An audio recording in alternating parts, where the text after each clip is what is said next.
So, Sophie, what's your story? When I was in high school, my younger sister, Grace, um, attempted suicide for the first time.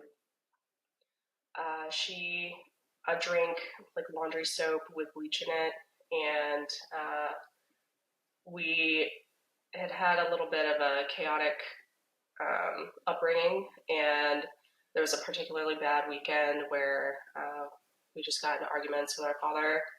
Um, it was a Sunday morning, and I was at church, and I had this horrible feeling. My sister didn't come with me, and I just felt like this aching pain in my stomach.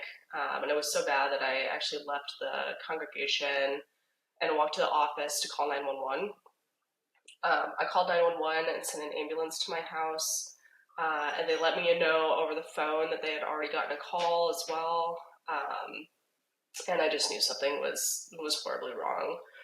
So I rushed home, and that's where we found out that my sister um, had drank the bleach and laundry soap. She ended up being in an induced coma for about a week and a half to prevent further damage to her like esophagus. And I remember like thinking in that moment, I think I was about 16. I remember thinking in my moment, it's like, oh my god, this is like my worst fear is that my sister would pass before her time, especially from something like this. Um, she ended up making a full recovery, and when she did recover, she tried medication, tried a lot of other methods to um, kind of manage her mental health. And sorry, my cat's gonna be running around in the background. Um, but it seemed like she had kind of settled on a couple things that were working for her anxiety and depression, but it was always an uphill battle for her, especially with the anxiety. We talked a lot about how anxiety seemed to kind of be the root cause for a lot of her mental health struggles. My sister started having panic attacks when she was about 4 or 5, and they lasted all throughout her life. And she would find like ways to manage them that would help, sometimes or help short term, but never seemed to like find like a complete solution. Um, when I went to college, initially I really wanted my sister to move out there with me, but she wasn't quite ready to. Wanted to stay, kind of with her friends and stuff back home. But a couple years into college, I finally convinced her, and she came out to live with me in Chicago.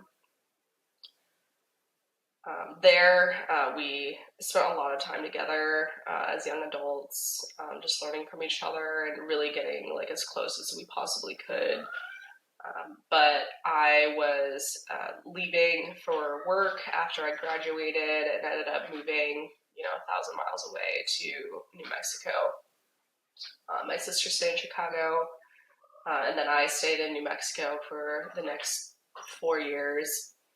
And in that time, we stayed extremely close. We were, you know, texting, calling every day.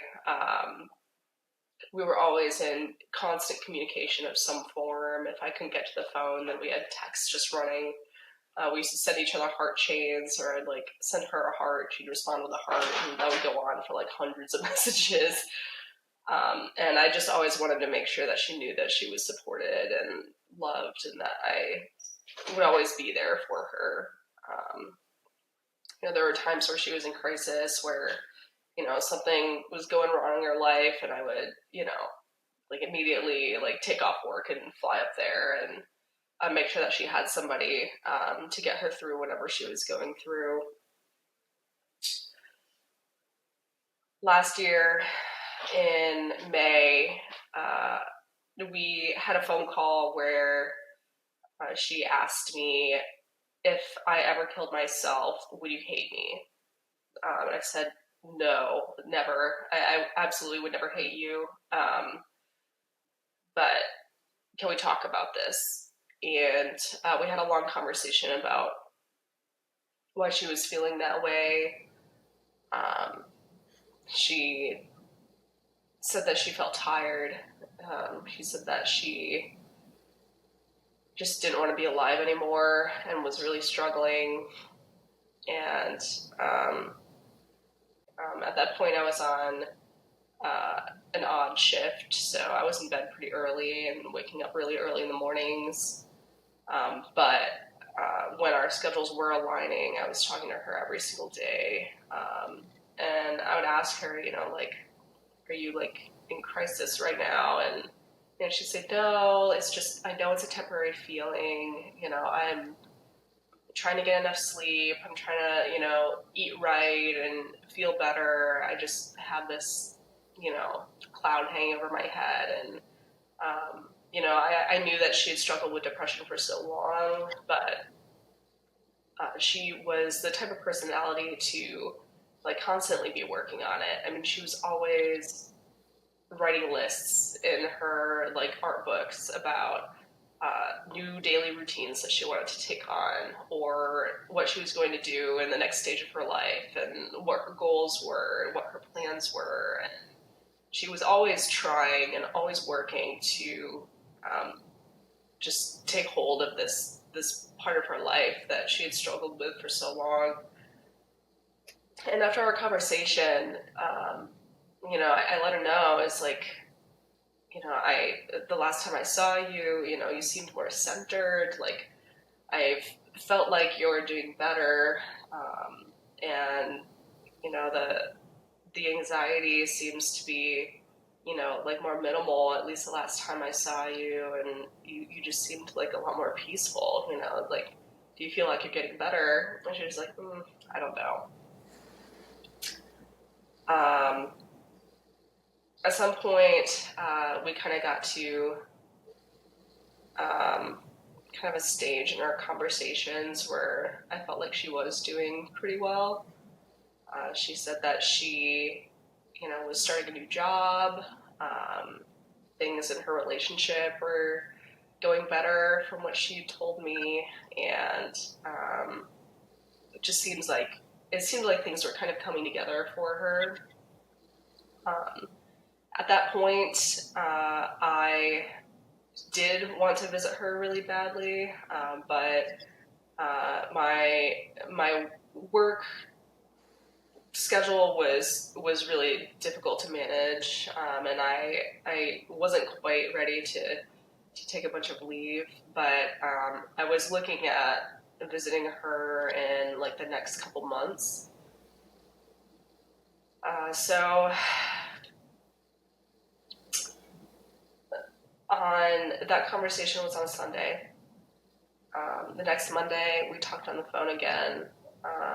Talked with her boyfriend. She seemed happy. She was talking about plans for that week. Tuesday was the same thing. We had a phone call, and she seemed to be doing well, and she was talkative, and we were just talking about life and everything. What I didn't know was that on Sunday, she had found her partner's gun and some ammunition and put them both into her backpack. She also told me over the phone that she had like had an accident and like fallen and cut herself on the dishwasher. And I was like, oh my gosh, like you had to get stitches, like how bad was it, and she was like, oh, it's no big deal, and like brushed it off. And I didn't find out until later, but apparently she had talked to another friend and like sent them a picture. And so, when I did see that picture later, I realized that she had like cut herself like pretty deeply. I think she knew that if I saw that picture, I would have known immediately that, it wasn't an accident. And I honestly wish that she would have told me or showed me. But Unfortunately, I didn't know that she had like self-harmed so like intensely that week. Um, Next day after that, we talked on the phone again, and I hadn't noticed you know, any talk about, death, dying, negative things, nothing like that. It was just a positive conversation. And she was talking about how, she was excited about kind of new things in her relationship and potentially moving forward and like getting married. And she just seemed really happy, and just generally like hopeful. But then on Thursday, I was told that on Thursday she went to a bar with friends, was laughing, joking, having a good time. And then at some point, she and her boyfriend kind of had a sidebar conversation. Um, they got into some kind of argument, kind of minor argument. And my sister said that she felt like she was going to have a panic attack, and walked to the restroom. In about 10 seconds, 10 seconds after going to the restroom, there was a gunshot.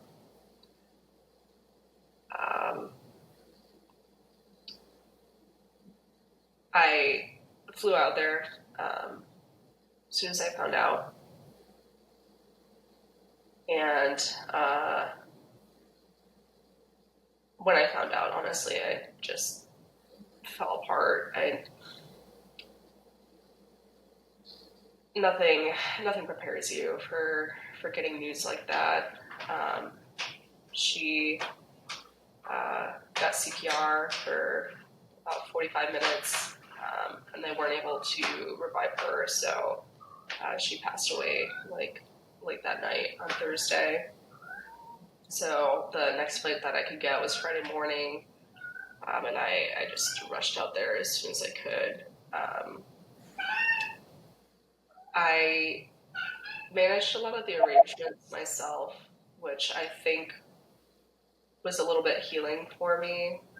Um, I I can't really explain it because I don't think everybody thinks this way, but I felt really strongly that um, I wished I was there, first of all, to do something, or to maybe like stop her, have a last conversation, anything. But I also felt that if I couldn't stop her, then I at least wanted to be there. Like we were so close that there was just like no doubt in my mind that if one of us passed away, like the other like sister would be there. It just seemed like it seemed like there was no possible way that it would happen otherwise, even if that's maybe like a little bit irrational.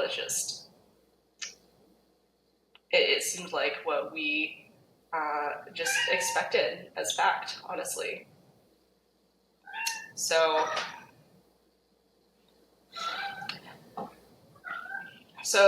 taking care of arrangements and doing everything that I could for her, I kind of reframed in my head as like taking care of her for one last time, just being her older sister. But it was really difficult. When I got to Chicago, I went to the bar where she passed. I, walked into the restroom, and there was still blood on the walls. They had mopped up the floor pretty well, but there was still like blood around the toilet. I picked up pieces of like brain matter off the floor, and then like got cleaning supplies to just scrub down the walls and just get all of the blood off the walls. Took me a few hours, but again, like I was just thinking in my head, like, if anyone should be doing it, it's me. I'm her sister. I'm the closest person to her in the world. She's the closest person to me in the world. Like, I'm thankful that I have this time to spend with her and just make sure that she's taken care of, even in death. And then, making the funeral arrangements. I had coordinated with like a local funeral home, and there's a lot of things about like a death like this that nobody really talks about, and I think one of those things is getting the clothes back from either the medical examiner or the funeral home. When I got the bag of clothing, I received a list of all the items, and I had to sign to say that I received them, and it included like some of her jewelry and things like that. So, after I signed it, I was like, oh, I better check that I have all of these things. And I remember like pulling out the first pair of clothing. It was a pair of pants, and thinking, oh, I wonder if they washed these. Like, these are like, there was a pair of black pants, and I was like, it doesn't really seem stained. Like, I wonder if they washed these for some reason. But then I kind of like, dug in a little too quickly after that, with that misconception, and I, pulled out, just bloody clothing and her bloody white t-shirt, and was, got like brain matter on my hands and everything. I was like, I definitely did not prepare myself for that. But, once again, I just had to reframe these things in my head where it was like, should be anybody, it's me. I'm glad to be there for her. That night, I was deciding what I wanted to do with the clothing, and I didn't want to part with it, but knew I needed to do something about kind of all the organic matter that was on the clothing. So I just hung the clothing in the restroom at the Airbnb I was staying at and let it dry. So I went to get some food, and then when I came back, the clothing was drying but not dried, and it had previously, like, the clothing is kept in like a refrigerated area, and now that it was out of that refrigerated area, there were some like stages of decomposition that were happening, and there was a smell in the apartment. It was like really strong. I decided that I would clean the clothing, so I wrapped it really carefully and shipped it to my house. And then after I returned home, after all of the initial arrangements and everything, I just used really strong hydrogen peroxide and cleaned it all. And I mean, the shirt was covered in blood, and I was able to get it to like white with hydrogen peroxide. I think the way that I've had to handle her loss is the way that was right for me. I think it's different for everybody. Looking back, I knew that, at the time I was in shock and survival mode. So, in the moment, like, doing all of these things was it just felt like another task to get through the day, get through what I had to get done. But I knew that the time would come later where, these experiences would need processing. So for me, I think it took about a year, to be honest. I got through those days, got through my life as best as I could. I was really thankful to have a supportive partner and a really supportive work environment. Um, but I started counseling pretty quickly to at least just get these things off of my chest. But I didn't really feel the weight of these experiences until a little bit after the 1 year angelversary. So I've spent a lot of time more recently being honest about my experience and being vulnerable about my feelings about these things and how I've had to manage them.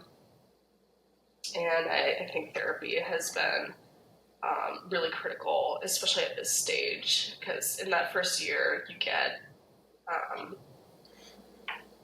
lots of people reaching out, lots of people checking in on you, especially, in those initial few weeks. But over time, those check-ins kind of fade away. I think that's no fault of my friends or the people in my life or anything like that. But sometimes people just don't know what to say. And of course, people are living their own lives. So I've never held it against anybody, but, So it takes a bit for it to set in. When the initial yeah. shock wears off, when the initial, everybody reaching out kind of wears off, then it sets in. So I had a question for you. So to back up just a little bit, I found it interesting. So with the whole clothing thing, because you would think that you wouldn't want to kind of see those clothes or have to go through what you went through to clean them and everything. Do you think that was a way of you, um, like a way for you to try to take care of your sister one last time? Do you think that's what that whole thing was, cleaning the clothes? Yeah, absolutely. Absolutely. Um, it felt like the closest thing to actually being there for her in her death, to be honest. Um, I think that being able to say goodbye to her at the viewing the was part of the closure for me. But as her sister and as someone that was just so close to her, it just didn't feel like enough. It's symbolic in a way. And it's interesting that's part of your grieving process. Yeah, yeah, absolutely. And again, everyone is different.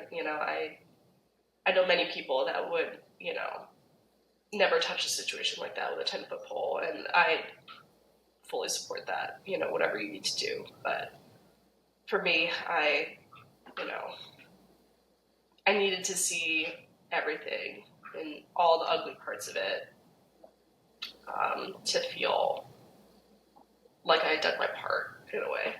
Because the guilt after you lose someone so close to you to suicide is it's the worst pain. Do you feel that kind of, so the whole close situation, everything kind of allowed you to close the healing cycle?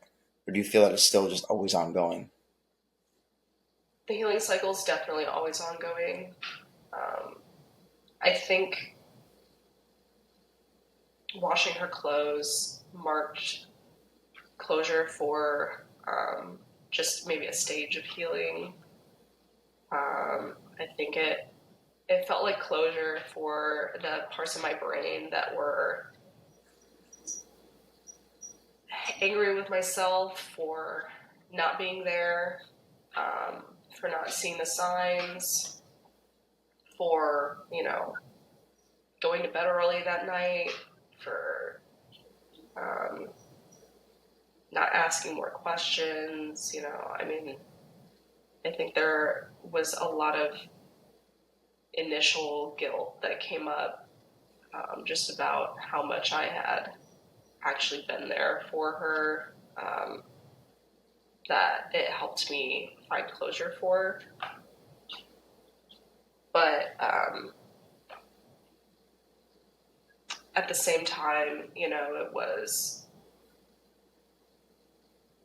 kind of a uncommon experience where once it did come time to process those things, it was kind of hard to find people that could relate. So I ended up finding a lot of help through like online support groups, um, specifically on Facebook, like sibling survivors of suicide groups, and suicide loss groups in general. I think that helped a lot with recognizing that I wasn't alone. And that's one reason I wanted to share this story too, is because a lot of the times we like to keep those ugly details to ourselves, for many reasons. But I'm hoping that someone can hear this story and know that, this is a reality, unfortunately, in cases like this, and that they're not alone in their difficult experiences around it. Yeah, I think that there's obviously being a suicide survivor and starting the series. That's kind of what this series was initially. I was interviewing survivors of suicide who attempted suicide. Obviously failed and survived to tell their story. But it kind of evolved, and then getting into this whole world of mental health, you kind of learn that there's also suicide loss survivor, and the impacts that you have from somebody who takes their life just sends that shockwave and just shatters their whole orbit around them, everybody around them, their family, their friends, all that.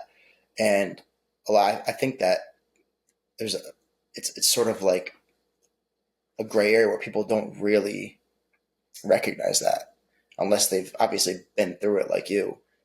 And to see how much it affects you is it shows how severe it is to have somebody that you are that close to take their lives. I don't think people really think about that unless they've been through, a sister, a brother, a mother, a father, a best friend who took their life, and to see firsthand that actual devastation that comes with that.